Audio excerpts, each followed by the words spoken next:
एक साल पहले मैं मुल्तान से वापस लाहौर आने के लिए एक बस स्टॉप पर खड़ा था कि अचानक मुझे वहाँ एक रोती हुई लड़की दिखाई दी। तो मैं उसके पास गया और उससे रोने की वजह पूछी कि वो आखिर क्यों रो रही है। वो मुझे कहने लगी कि मेरे अब्बू लाहौर में नौकरी करते हैं और थोड़ी देर पहले उनके दफ्तर से कॉल आई है कि उनका एक्सीडेंट हो गया है और वो लाहौर के एक अस्पताल में एडमिट है। मैं लाहौर जाने के लिए पिछले 1 घंटे से बस का इंतज़ार कर रही हूँ, लेकिन कोई बस नहीं आ रही। बस इसी परेशानी की वजह से मुझे बहुत रोना आ रहा है। उस लड़की की बात सुनकर मैंने उसे हौसला दिया कि आप परेशान ना हो, सब ठीक हो जाएगा, अल्लाह पाक सब बेहतर करेंगे। इतनी देर में बस आ गई और हम दोनों लाहौर के लिए निकल आए। मैं उसका ध्यान बटाने के लिए इधर उधर की बातें करता रहा और फिर लाहौर पहुंचते ही मैंने उसे अपना नंबर दिया और ये कहा कि अगर उसे किसी भी चीज़ की ज़रूरत हो तो वो मुझे कॉल कर सकती है। फिर वो अस्पताल चली गई और मैं अपने घर आ गया। अगली सुबह मुझे उसकी कॉल आई और वो मुझसे कहने लगी कि मुझे आपसे मिलना है। तो मैं उससे मिलने के लिए एक रेस्टोरेंट पे चला गया। वहाँ वो मुझे कहने लगी कि मुल्तान में मैंने आपसे एक झूठ बोला था।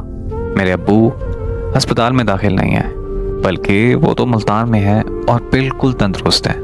मैं तो अपने घर से भागकर उस लड़के से शादी करने के लिए लाहौर आई हूँ, जिससे मैं शदीद मोहब्बत करती हूँ। लेकिन उस लड़के ने मुझसे शादी करने से इनकार कर दिया है। मुझे उस लड़की की कहानी सुनकर बहुत दुख हुआ।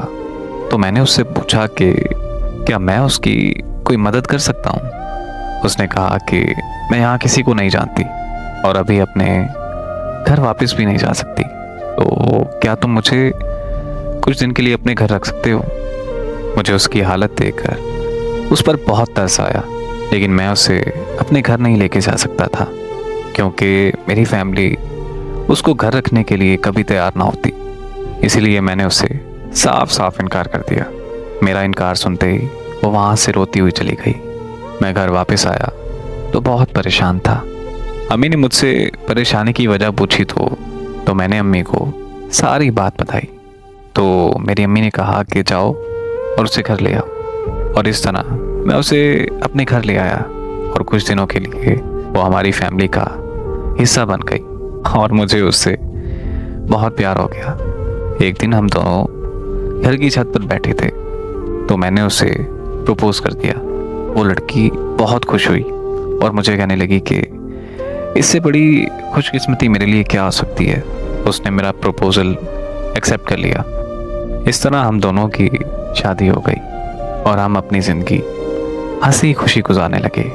एक दिन मैं ऑफिस से वापस आया तो मुझे मेरी बीवी ने खुशखबरी दी कि वो बाप बनने वाला है। उस दिन हम बहुत खुश थे, लेकिन उसी दिन हमारी खुशियों को नज़र लग गई।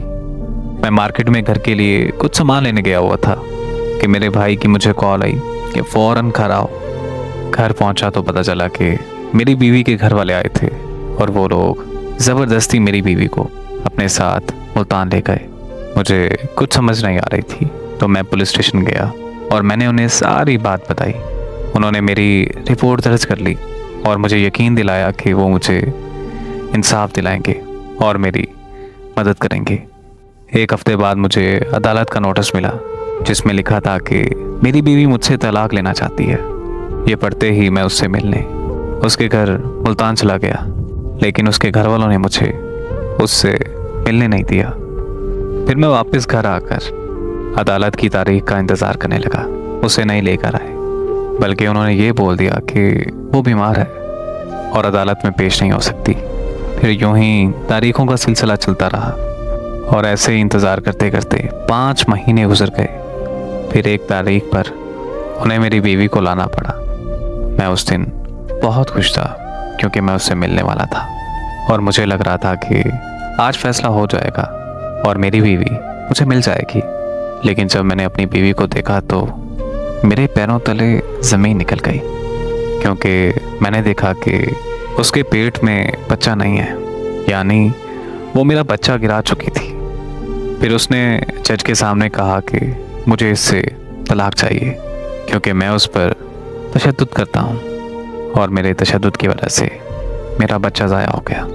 यकीन करें कि वो दिन मेरे लिए क़यामत का दिन था, जब जज साहब ने हमेशा हमेशा के लिए हमारी जुदाई लिख दी। मैं उस दिन ऐसा खामोश हुआ कि अब मेरा किसी से बात करने को भी दिल नहीं करता। मैं अगर चाहता तो अपने बच्चे के कत्ल का केस कर सकता था, लेकिन मैंने अपना ये मामला अपने अल्लाह के सुपुर्द कर दिया और दिल में ये ठान लिया कि मेरा इंसाफ अल्लाह करेगा।